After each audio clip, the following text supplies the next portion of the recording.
Maintenant, sur la liberté d'expression, sur la liberté des médias, je l'ai réclamé à plusieurs reprises.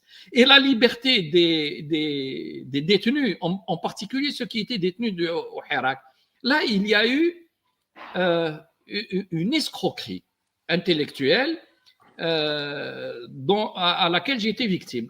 Ma première rencontre avec le président de la République en janvier 2020, la première rencontre, quand je suis sorti, c'était pour annoncer la libération de dizaines de détenus d'opinion du Hirak.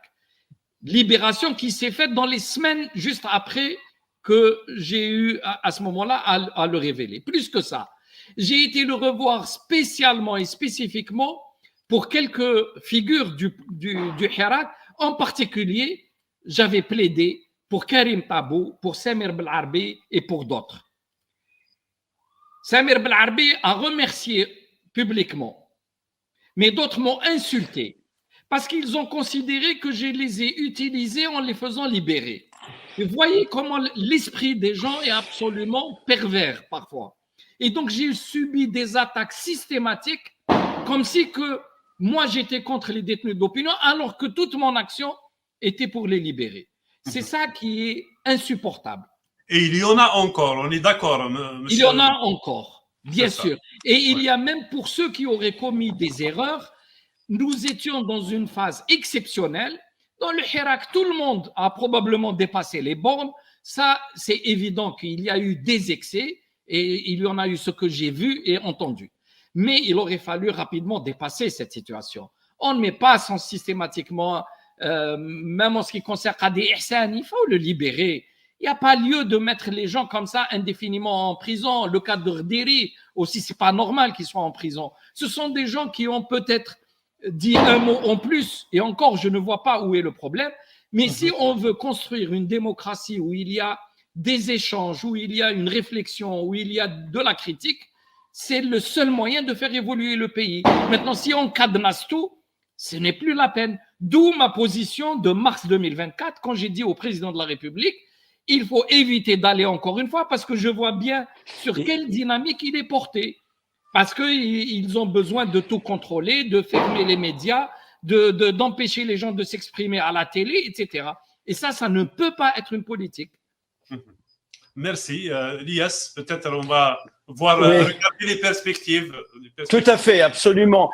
Monsieur Sofiane Gilali, vous dites, moi je dis la vérité. C'est bien, il faut dire la vérité au peuple algérien. Je vous demande comment renouer cette vérité. Je vous demande comment rassembler les enfants patriotes. Je vous demande comment rassembler ces élites.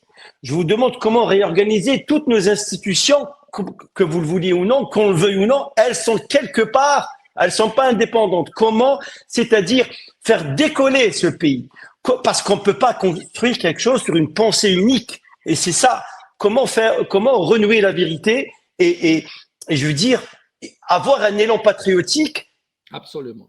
Comment, c'est-à-dire vos propositions, voilà, tout simplement, sans m'étaler dans la question. Bon, on va dire la configuration maintenant, elle apparaît. Nous sommes face à un pouvoir qui, petit à petit, a perdu le capital symbolique de la révolution. Parce que le régime algérien s'était construit sur ça. Et petit à petit, il y a eu une surexploitation de ce capital et aujourd'hui, nous sommes à la fin.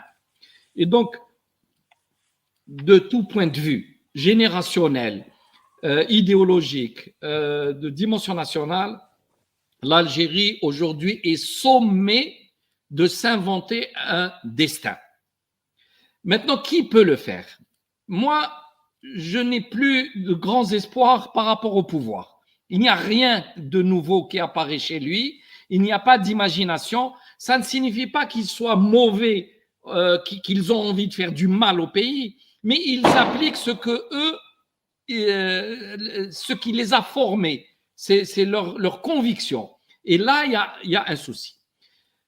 Deuxièmement, je dirais de l'autre côté, du côté de l'opposition ou du côté de ceux qui s'impliquent. Il faut sortir du manichéisme. Ce n'est pas un pouvoir complètement mauvais et les gens de l'autre côté sont bons. Vous trouvez des bons et des mauvais partout. À l'intérieur du pouvoir, il y a des gens, sinon le pays ne fonctionne plus, il y a des gens qui travaillent, il y a des gens, j'en connais, qui travaillent 70 heures par semaine pour un salaire de fonctionnaire. Vous avez des gens qui agissent. Et il y a aussi des militaires, il y a de tout. Et vous avez aussi ceux qui bloquent, ceux qui travaillent pour leurs intérêts, ceux qui sont là pour profiter de la situation. Donc, il faut d'abord ne plus faire de confusion générale. Ensuite, il faut que c'est les gens de bonne volonté qui sont dans l'opposition apprennent à se parler. Il faut se parler et non pas s'attaquer mutuellement. Ça ne sert à rien de s'attaquer. Moi, je vous détruis, vous me détruisez. Mais c'est le pouvoir qui gère. Donc, passons la main. Soyons ensemble pour produire un projet avec ceux qui ont la capacité de le concevoir. Et mettons-nous autour de ce projet pour le porter. C'est ça qui est important. Donc, c'est les bonnes volontés aujourd'hui. Là, on est en contact avec beaucoup de gens. On essaye de voir, sans appeler, comme vous disiez tout à l'heure, à une révolution, parce que la révolution vous emmène vers le chaos. On a vu les révolutions, les printemps arabes devenir des hivers arabes. C'est pas ça qu'on veut pour le pays. Il faut pousser le pouvoir à accepter l'évolution, ce qui est de toute façon naturel, ne serait-ce que biologiquement, mais il faut aussi préparer toute une classe politique pour qu'elle puisse assumer la suite. Parce que détruire le pouvoir aujourd'hui, imaginons on enlève tout de suite le pouvoir. Qui peut aller gérer le pays maintenant? Avec quels moyens? Le pouvoir, c'est extrêmement complexe. Vous avez besoin de réseaux, d'hommes, de moyens, de discours politiques, de gens formés. Mais qu'est-ce? Aujourd'hui, c'est le désert politique. Donc, il faut reconstituer ça. S'il y a un niveau de conscience au niveau de cette élite et que les gens aient envie d'agir, de se porter volontaire pour assumer son devoir, à ce moment-là, oui, tout devient faisable. À ce moment-là, on peut agir, on peut, dans le processus électoral, dans 5 ans, vous allez avoir une élection présidentielle, eh bien, il faut dès maintenant commencer à travailler sur un candidat unique de l'opposition. Sur quel programme, sur quel projet, sur comment organiser, comment structurer, etc. Mais si nous restons éparpillés, on ne pourra pas… Non, mais Monsieur Sofiane Gilali, je suis d'accord avec vous de façon générale, dans le fond, dans la forme, mais vous voyez bien que l'opposition, le peuple est prêt au changement. Il est apte, je veux dire, on a une certaine élite qui est capable de gérer le pays. Je pense on peut construire un consensus pour sortir le pays dans lequel il se trouve. Mais vous voyez très bien, le critère bloquant, c'est le régime, c'est le pouvoir qui refuse tout changement, qui refuse toute alternative. C'est-à-dire, c'est lui qui est responsable de cette situation et nullement le peuple. Je veux dire, oui. C'est ça la réalité. Non, c'est ça, donc. La responsabilité de la gestion catastrophique ou de mauvaise gouvernance revient au pouvoir. Là, il n'y a aucun doute. C'est évident. Si on aurait dû agir complètement autrement pour préparer les relèves, pour mettre en place tout un système. Mais maintenant, vous avez des personnalités, mais vous savez très bien qu'une équipe ne se forme pas avec des étoiles. Vous pouvez avoir des individualités, mais il faut qu'il y ait le travail en commun. Et ça sert à cela, un parti politique. C'est former des gens qui peuvent comprendre les enjeux, porter un discours, avoir le souffle long pour produire un programme. C'est ça qui est important. Il ne s'agit pas simplement d'apparaître à des mouvements. Vous voyez, des pays très importants, vous vivez en France, j'imagine, voyez les difficultés qu'ils ont aujourd'hui. Oui, bien sûr, bien sûr. Je suis d'accord. Il n'y a pas un pays qui se retrouve comme ça, dans la facilité, les gens sont dans la fraternité et tout. On a d'énormes problèmes que nous devons résoudre, mais avec la raison. Alors, il y a de grandes leçons à tirer depuis les 30 dernières années.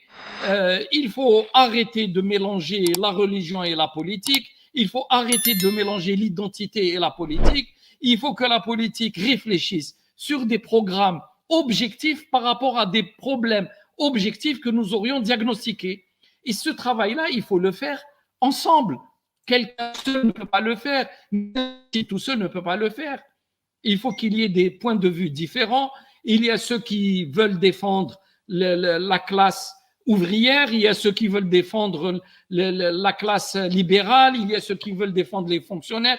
Chacun de son point de vue, mais arriver à un consensus. Et vous avez raison, c'est le moment que les patriotes se donnent la main pour construire et d'arrêter de se taper dessus.